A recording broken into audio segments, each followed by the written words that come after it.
Hi, my name is Anna Louise Mitchell, and this is video 3 of my book, The Pain is on the Paper. My mother was a very young and beautiful woman. She was a dancer in Hollywood, and when she was 28 years old, she had a nervous breakdown and went into Camarillo State Hospital. So the book is really about her story and how I came to follow along and make sense of what had happened for her, and unraveling how this illness really affected many people in our family and many people all over the country. So she was an artist, so that's how I was able to kind of follow along and see. She left all these pictures of people that she had spent 5 years in Camarillo State Hospital with. This gal's name is Patty Carnell. She's 56 years old with cerebral palsy, who has an adorable granddaughter. She has trouble keeping a shoe on one foot and has a most charming personality. I'm very fond of Patty and have done several portraits of her, which takes some technique because of her continual movement.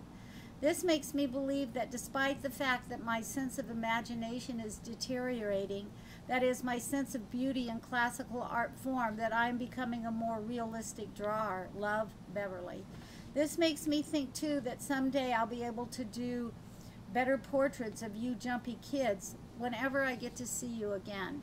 So she did many pictures of different people that she was in the hospital with, and on the back she wrote in her own handwriting letters to us children, and this was really one of my favorites.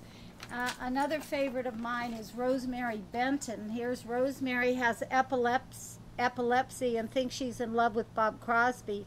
She's as sweet as can be, and despite the fact that she only has the use of one hand, she can play the piano very well. Louise, do hope you're busy at the piano. You are big enough to play now. And what with Papa being a musician, there's no reason to believe that he could not help you. Love, Mother. So there are many others. This is Emma. She looks like she's 12, and she's really about 20, sort of dopey, and can't manage to get upstairs except with one foot. Clump, clump. She likes to play ball with a big red beach ball in the back inner court.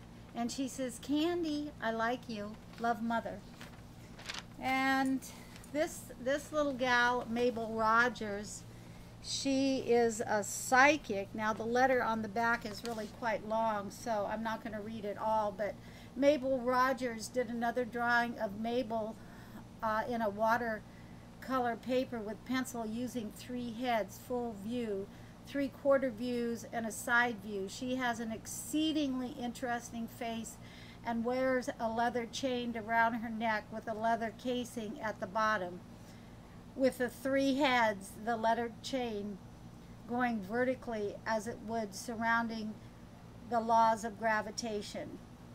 Despite the position of the head, made an interesting pattern. Anyway, and then we also have a picture here. Now, she didn't write on this picture, but here you see a woman sitting in a Camarillo hospital there, and she has a sweater over her head there. It's a very interesting drawing. And then this drawing here is the big door, and then you can see all the little people trapped behind the big door. So they're all locked and trapped in the hospital there. So anyway, so that's just some of the many drawings that my mother did to get her story out. I do want to say that she never gave her portfolio to anyone. I think that was very wise of her, because I don't think any of us would have made sense at that time. Most of us really didn't care or didn't know how to care for her, and when she died, I found the portfolio, and as an adult, you know, I'm being able to make more sense out of actually what happened to her. So thank you so much, and I'll see you again for video number 4.